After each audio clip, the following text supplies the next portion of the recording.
Good morning. कल हमने जो सेल्स कंट्रोल रिसर्च स्टडी की थी उसमें हमने एक जो लास्ट पॉइंट था आपका एडवर्टीज़मेंट का वो हमने समझना था, और नेक्स्ट जो आपका ये लास्ट टाइप ऑफ रिसर्च है वो है एडवर्टीज़मेंट रिसर्च। तो वो क्या होता है, एडवर्टीज़मेंट क्या होता है? देखिए, जब हम किसी भी प्रोडक्ट को सेल करना चाहते हैं, आइदर इट इज़ गुड्स और सर्विस, तो हम उसके लिए क्या करते हैं, लोगों को जागरूक करने की कोशिश करते हैं। जब हम लोगों को जागरूक करते हैं तो उसका जो तरीका होता है, हम जिस तरीके से उनके जो माइंड में और उनको जो चीज़ें हम दिखाते हैं कि ये चीज़ें हैं जो हम सेल करने वाले हैं, ये इतना ड्यूरेबिलिटी है, या एक शॉर्ट मूवी टाइप हम बनाते हैं, एक शॉर्ट फिल्म बनाते हैं कुछ सेकंड्स की, जिसमें हम क्या करते हैं, लोगों को उस चीज़ की जानकारी देने की कोशिश करते हैं। उसमें हमारा ये काम रहता है कि हम हमारे प्रोडक्ट को प्रमोट करें। किस तरीके से करें कि वो जो कुछ सेकंड की वीडियो क्लिप जो हम बनाते हैं उसमें हमारे प्रोडक्ट के बारे में जो भी उसकी जानकारी है, इम्पॉर्टेंट जो हाईलाइटेड पॉइंट्स हैं, वो कस्टमर के माइंड में आ जाएं। नेक्स्ट, अगर हम रिटर्न में देते हैं तो भी हम उसको इस तरीके से पिक्चराइज करके एक रिटर्न फॉर्म में देते हैं कि सामने वाला देखते ही समझ जाए कि ये क्या चीज़ का ऐड है, या हमें ये क्या मैसेज दे रहे हैं, हम इसको कैसे यूज़ कर सकते हैं, हम इसके लिए कहाँ से हम इसको परचेस कर सकते हैं। ये सारी चीज़ें हमें उस रिटर्न फॉर्म में भी देख के समझ में आ जाती है। जो वीडियो होती है उसमें तो ऑडियो विजुअल जो रहता है, वीडियो क्लिप आपका, तो वो तो हमें देख के इजीली समझ में आ ही जाता है। अगर हम नहीं भी देखेंगे और सुन भी लेंगे तो भी हमें समझ आ जाएगा। कहीं कहीं पे बोर्ड्स पे आपने देखा होगा ऐड लगे होते हैं, तो वहाँ पर पूरा लिखा होता है। कई बार वो इस तरीके से उसका पिक्चर उस पर एडअप करते हैं कि हम वो पिक्चर देख के भी समझ जाते हैं कि ये किस चीज़ का ऐड है। सपोज़ हम पोलियो के ऐड की बात करें तो वहाँ पर एक बच्चे का पिक्चर दिया जाता है जिसको पोलियो की जो दवा है, जो मेडिसिन है उसकी, उसको उसके ड्रॉप्स उसके मुंह में डाले जाते हैं, तो वो समझ आ जाता है कि ये पोलियो की दवा का ऐड है। इसी तरह कहीं पर आज की डेट में हमें मास्क का कुछ भी दिखेगा तो हमें ये समझ में आ जाएगा कि ये कोरोना से प्रोटेक्शन के लिए हमको बताया जा रहा है कि हम इस तरीके से इससे बच सकते हैं। ये एक एग्जाम्पल था। कुल मिला के बात ये होती है कि जब हम हमारे प्रोडक्ट में गुड्स या सर्विसेज का प्रमोशन करते हैं, लोगों को अवेयर करते हैं उसके बारे में, तो वो एडवर्टाइजिंग कहा जाता है। अब एडवर्टाइजिंग रिसर्च की हम बात करते हैं तो ये एक साइंटिफिक टेक्निक है, डेप्थ एनालिसिस करते हैं हम इसमें कंज्यूमर बिहेवियर का, कि जब हमने एडवर्टाइजिंग की है तो कंज्यूमर को उसके बारे में कितना समझ में आया, कंज्यूमर उस चीज़ के बारे में जागरूक हुआ है या नहीं हुआ है। तो ये है, ये इसीलिए इसको साइंटिफिक टेक्निक कहा गया है, क्योंकि हम इसमें सिस्टमेटिक वे में हम क्या करते हैं, समझाते हैं हमारा जो भी ऐड होता है कि वो कंज्यूमर को क्या मैसेज देता है, सिस्टमेटिक तरीके से ही देते हैं। फिर next, which involve a systematic gathering recording. देखिए इसमें क्या होता है, इसको सिस्टमेटिक हमने क्यों कहा है, क्योंकि हम यहाँ पर गैदर करते हैं, इकट्ठा करते हैं, रिकॉर्ड करते हैं और एनालाइज करते हैं किस चीज़ को, डाटा को। एडवर्टाइज जब हमें किसी चीज़ का करना होगा, सपोज़ हम एक आज की डेट में हम बात करें, अभी विंटर सीजन चल रहा है तो विंटर में कोल्ड क्रीम के ऐड बहुत आते हैं। कोल्ड क्रीम का ऐड आपको देना है तो उस चीज़ के लिए आपको कौन कौन सी चीज़ें हैं जो कस्टमर को उसके बारे में बताना पड़ेगा, कौन कौन से पॉइंट्स, कौन कौन से फैक्ट्स हैं जो आप उसमें ऐड करना चाहते हैं। इसी के अलावा हम अगर टेक्नोलॉजी में बात करें, सेल फोन की बात करें या स्मार्ट वॉच आ रही हैं, तो आप उनको किस तरीके से ऐड उसका देंगे कि लोगों को समझ आए कि क्या आप उनको बताना चाह रहे हैं। तो यहाँ क्या करा है आपने, गैदर किया है। क्या चीज़ गैदर की है, वो डाटा गैदर किया है जो आप बताना चाह रहे हैं, रिकॉर्ड किया है और एनालाइज किया है data related to the effectiveness of an advertisement. यानी कि वो वाला इफेक्टिवनेस से मतलब ये है कि एडवर्टीजमेंट को जो प्रभावित करता है, जो भी पॉइंट्स हमारे प्रभावित करेंगे हमारे कस्टमर के माइंड को, कि वो हमारे प्रोडक्ट को खरीदने के लिए क्या होगा, उसके अंदर इच्छा पैदा होगी कि हाँ ये चीज़ मैं ले सकता हूँ। और एडवर्टीजमेंट का एक तरीका ये भी होता है कि किसी चीज़ की रिक्वायरमेंट या नीड कस्टमर को हो या ना हो, लेकिन हम उसे इस तरीके से रिप्रेजेंट करते हैं कि उसको ऐसा फील होने लग जाए कि ये मेरे लिए इम्पॉर्टेंट है और मेरे पास ये चीज़ होनी चाहिए। ठीक है, तो ये इसलिए हम इसको क्या कहा गया है, इफेक्टिवनेस ऑफ एनवायरनमेंट। यानी कि ये हम वो पॉइंट्स उसमें एडअप करते हैं जिससे एडवर्टीजमेंट हमारा प्रभावित लगे, एक ही बार में जो कस्टमर है या कंज्यूमर है वो अट्रैक्ट होकर हमारी चीज़ को परचेस करे। तो ये जो एडवर्टीजमेंट होता है उसका मोटो होता है, आप देखिए इसमें जो ऑब्जेक्टिव्स दिए गए हैं या उद्देश्य जिसे हम हिंदी में कहते हैं, तो टू इन्हेंस अवेयरनेस। आप एडवर्टीजमेंट नहीं करेंगे तो लोगों को पता भी नहीं चलेगा कि आप क्या चीज़ सेल कर रहे हैं। इसलिए लोगों की जागरूकता बढ़ाने के लिए, उनको पता बताने के लिए कि हम ये चीज़ सेल कर रहे हैं, या हमारी ये कंपनी ये चीज़ मैन्युफैक्चर कर रही है, या हमारी ये ब्रांड है, ये ट्रेडमार्क है, XYZ बहुत सारी चीज़ें हम बताने के लिए, हम कस्टमर को जागरूक करने के लिए क्या करते हैं, एडवर्टीज़मेंट बनाते हैं। टू नो एटीट्यूडनल पैटर्न, उससे एटीट्यूडनल पैटर्न भी कस्टमर का पता चलता है। इसका मतलब ये है कि वो हमारी चीज़ को ख़रीदना चाहेंगे, नहीं ख़रीदना चाहेंगे, और जब वो एडवर्टीज़मेंट देखते हैं तो उन पे क्या प्रभाव किस चीज़ का कैसे पड़ता है। अब मार्केट में जाके जब वो उस चीज़ का फ़ीडबैक देते हैं, या हम रिसर्च की बात कर रहे हैं ना, तो हम उसके फ़ीडबैक की बात कर रहे हैं, जो भी हमने रिकॉर्ड किया है वो सारी चीज़ें हम क्या कर रहे हैं, उसमें हम उनका एटीट्यूड, हमें ये रिसर्च करने पे पता चलता है कि कंज्यूमर कस्टमर क्या एक्सपेक्ट करते हैं या क्या चाहते हैं। फिर नेक्स्ट इसमें पॉइंट होता है to know people's action and reaction. वही बात आ गई, यहाँ आपने उनका एटीट्यूड क्या करा था, चेक करने की कोशिश की थी, तो जो उनका एटीट्यूड होगा उसी का एक्शन और रिएक्शन हमको यहाँ पर क्या होता है, मिलता है। किन का एटीट्यूड, कस्टमर या कंज्यूमर का, जो भी हमारा पर्टिकुलर प्रोडक्ट है जिसके बारे में हमने उन्हें अवेयर करा है, उसके लिए वो क्या एक्शन लेते हैं, खरीदते हैं, नहीं खरीदते हैं, या उसको ड्रॉप करते हैं, तो उनका एक्शन रिएक्शन हमें पता चलता है। फिर हम उन चीज़ों को क्या करते हैं, एनालिसिस करते हैं। एनालिसिस करने से हमें पता चलता है कि हम मार्केट में हम क्या पोजीशन रखते हैं, हमारा जो प्रोडक्ट है वो क्या पोजीशन रखता है। तो ये तो आपके उद्देश्य थे। अब नेक्स्ट होता है इसमें एसेंशियल्स ऑफ एडवर्टीजमेंट रिसर्च।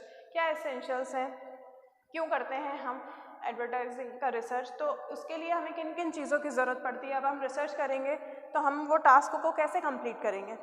आपको अगर कहा गया है कि किसी एक पर्टिकुलर ब्रांड का जो एडवर्टीज़मेंट आया है उस पे जाके कुछ लोगों का आप फीडबैक ले लें कि वो जानते भी हैं उस चीज़ के बारे में या नहीं जानते हैं, जानते हैं तो कितना जानते हैं, अगर अच्छा लगा तो क्या लगा, बुरा लगा तो क्या लगा, तो इन चीज़ों के लिए किस चीज़ का होना ज़रूरी है, उसको आप कैसे एसेंशियल मतलब कैसे आप उसमें कौन कौन सी ऐसी चीज़ें ऐड करेंगे जिससे आपको ये चीज़ें पता चलेंगी। तो देखिए, सबसे पहले तो रिसर्च इक्विपमेंट होना चाहिए।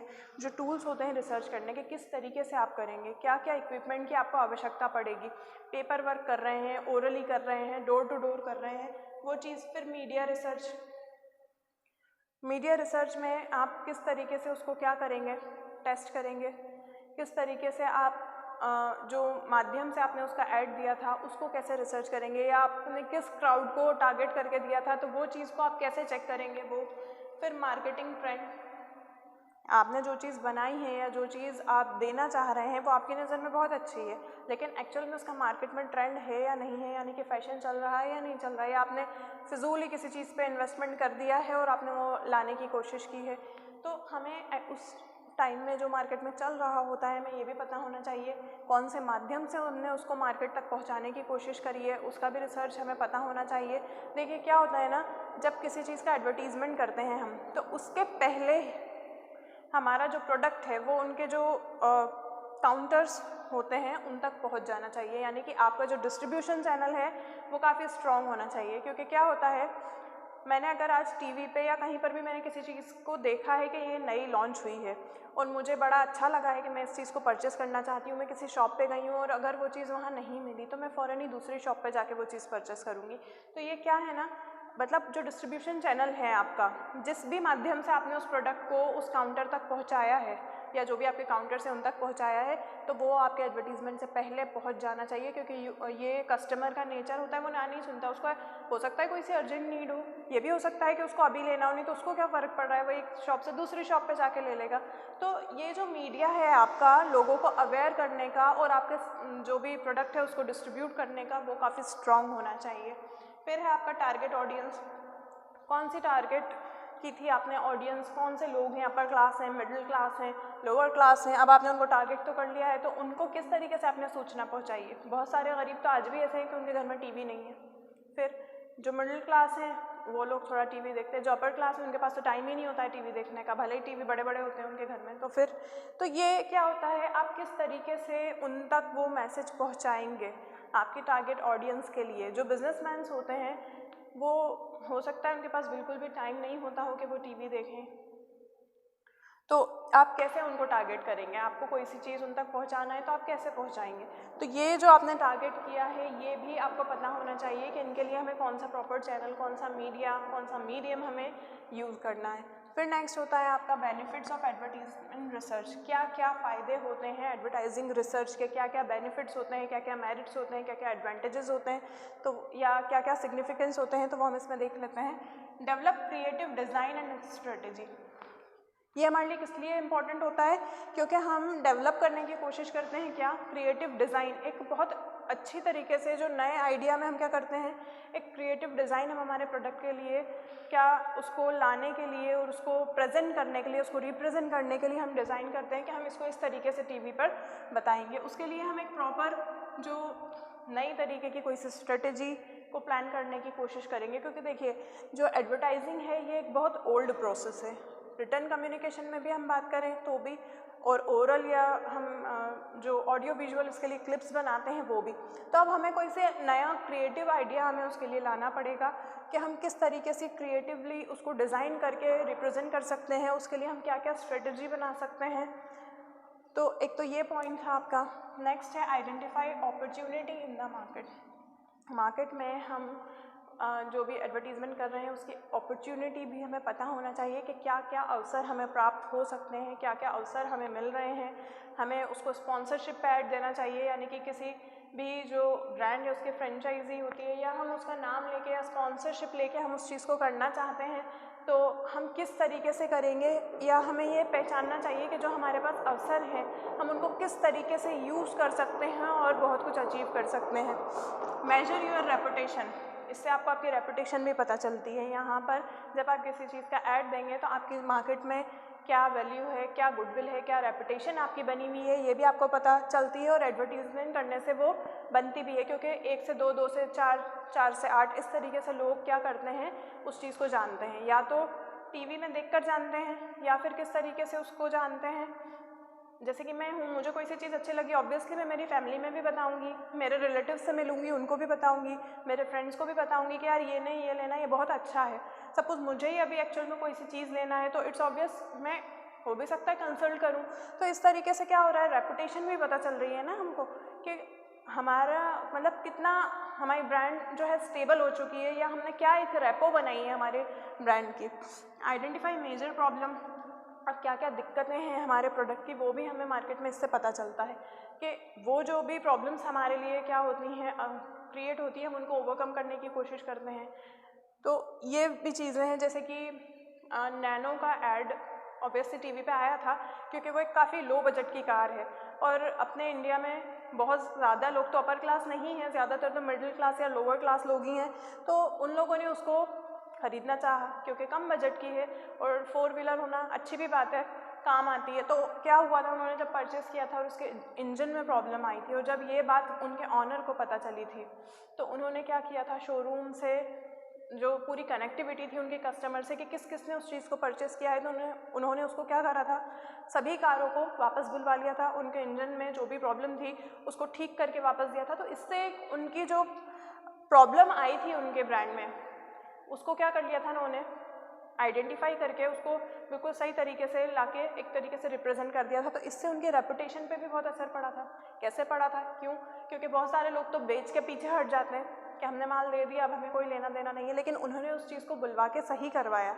तो क्या हुआ ना, उन्होंने जो प्रॉब्लम थी उसको आइडेंटिफाई किया, उसको ओवरकम किया, और उसके बाद उन्होंने वापस से प्रोग्रेस की तरफ क्या करा, आगे की तरफ बढ़े। तो उनकी रेपुटेशन भी बढ़ गई कि वो अपने कस्टमर के लिए क्या हैं, काफ़ी अवेयर भी हैं, फ़िक्रमंद भी हैं, और अच्छा वो प्रोडक्ट जो है अपने सिटीजन्स को देना चाहते हैं, अपने कस्टमर्स को देना चाहते हैं। फिर नेक्स्ट होता है एनालाइज प्रोग्रेस। इससे जो प्रोग्रेस होती है वो भी हमें पता चला है। अब जैसे कि हमने ये कार का ही एग्जाम्पल लिया है, तो रतन टाटा के पास नैनो से लेके जैगवार तक है जो कि वो बनाते हैं और सेल करते हैं। तो उनकी प्रोग्रेस हम इस तरीके से भी क्या कर सकते हैं, एनालाइज कर सकते हैं कि ऐसा नहीं है कि सिर्फ उन्होंने बड़ी कार पे फोकस किया है या बड़ी कार के खरीदने वालों पे फोकस किया है कि उनकी दिक्कतों को ओवरकम किया है, नहीं, उन्होंने नैनो के ऊपर भी उतना ही फोकस किया है।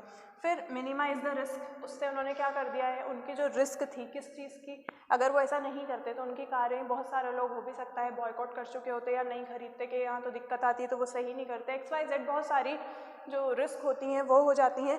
तो ये जो पूरे थे ये बेनिफिट्स थे जो कि मैंने कार के एग्जांपल से आपको समझाए हैं, लेकिन एडवर्टाइजमेंट रिसर्च करने से हमें ये चीज़ें जो हैं हमें पता भी चलती हैं और एक अच्छा जो बेनिफिट है हमें मिलता है। इन में जो भी आपको डाउट हो प्लीज़ आप पूछ